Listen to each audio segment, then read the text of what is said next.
Standing outside the gleaming towers of Sterling Crown Hotel, I watched my own security guard refuse me entry while my family celebrated inside.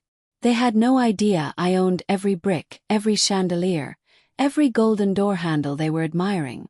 My hands trembled as I gripped the platinum keycard to Sterling Crown Hotel, my hotel, while my sister Madison blocked the entrance like a bouncer. Inside, I could hear my father's booming laughter echoing through the crystal-adorned lobby that I had personally designed. "You seriously think you belong here?"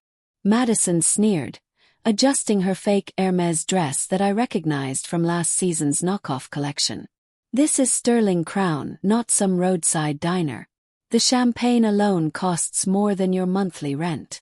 If only she knew I'd selected that exact champagne from a private vineyard in France last month. "My name is Sophia Sterling, I'm 35, and I'm about to reclaim my throne in the most spectacular way possible."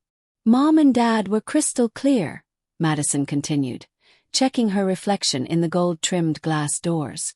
"Only successful people are invited. People who won't humiliate our family name." The irony hit me like a freight train. Just yesterday, I'd approved a $200 million acquisition that would add 5 more luxury properties to my Sterling Empire portfolio. Today, I was apparently too embarrassing to enter my own flagship hotel. 8 years ago, when I left our family's struggling law practice to pursue hospitality, they'd practically erased me from the family tree. My father's words still burned. "No daughter of mine will waste her law degree playing hostess." So I let them believe I was barely surviving as a restaurant manager, while I secretly built Sterling Crown Hospitality into a billion-dollar empire spanning 4 continents. "Sophia!" My mother's voice cut through the evening air as she appeared behind Madison, her eyes scanning my simple black ensemble with obvious disapproval. "What are you doing here? I sent you that text specifically telling you not to come." She had texted me this morning. "Don't embarrass us at Dad's 60th. Sterling Crown is way out of your league." I held up a small envelope containing the deed to a private island resort in the Maldives. "I brought Dad a gift," I said quietly. Madison laughed cruelly. "What is it? A gift certificate to Applebee's? Or did you save up your tips to buy something from Target?" My mother eyed my handcrafted Italian leather clutch, worth more than Madison's car payment, with disdain. "Whatever it is, I'm sure Madison's gift is more appropriate. She just made senior associate at Morrison & Associates." I knew about Madison's promotion, just like I knew her firm was desperately trying to lease premium office space in my downtown Sterling Tower, space they couldn't afford even with their best clients. My real estate division had flagged their application as financially questionable just last week. "Madison is thriving," Mom continued, warming to her favorite topic. "Penthouse apartment, luxury BMW, engaged to that wonderful investment banker. Such a bright future ahead." She paused, giving me a pitying look. "And you? Well, at least you're trying your best, I suppose." I thought about my $15 million penthouse overlooking the harbor, my collection of vintage Ferraris, and the private helicopter I'd flown in on. "Yes, Mom. I'm definitely trying my best." Just then my brother-in-law Derek emerged, straightening his discount suit. "What's the holdup? The VIP suite is waiting and..." He spotted me and his face fell. "Oh, Sophia. Didn't expect to see you here." "Clearly," I replied coolly. "Derek just got promoted to regional manager at First National Bank," Mom announced proudly. I suppressed a smile, knowing that First National was currently begging my investment group for a bailout loan, paperwork that was sitting on my mahogany desk 3 floors above us.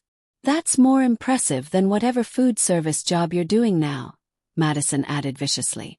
"What was it? Assistant manager at some chain restaurant." I thought about the board meeting I'd left early where we discussed acquiring Derek's failing bank. "Something like that," I said calmly. "This is ridiculous," my mother declared. "Sophia, just leave. You're creating a scene. I'll tell your father you were too busy working to attend." "Too poor to attend, you mean?" Madison added with a laugh. I stared past them through the grand entrance at the marble floors I'd selected, the crystal chandeliers I'd commissioned, the artwork I'd personally curated. Every inch of this palace was mine. For a moment, I considered walking away, letting them live in their delusion. But then I remembered my mentor's words. True power means never having to hide who you are. My spine straightened as calm determination washed over me.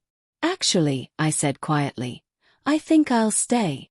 Before anyone could respond, the massive glass doors swung open and Marcus, my head of security, stepped out.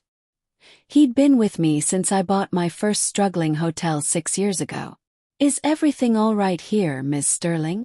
His voice carried across the entrance. Your private elevator is ready, and Chef Antoine is holding the tasting menu for your approval. The silence was deafening.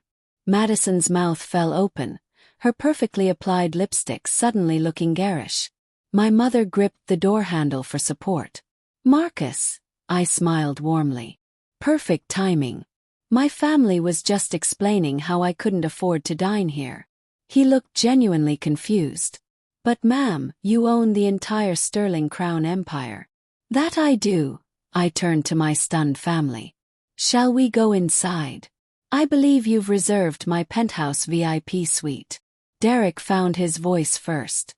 This has to be some kind of joke. You're just a restaurant worker. Actually, Marcus interjected professionally. Miss Sterling is the founder and CEO of Sterling Crown Hospitality. She owns 47 luxury hotels worldwide, along with our resort properties, private islands and restaurant chains. Madison's designer clutch crashed to the marble steps. But Sterling Crown is worth billions. Correct, I finished for her, stepping past them into MY lobby where every staff member immediately stood at attention. Good evening, Miss Sterling, my front desk manager called out.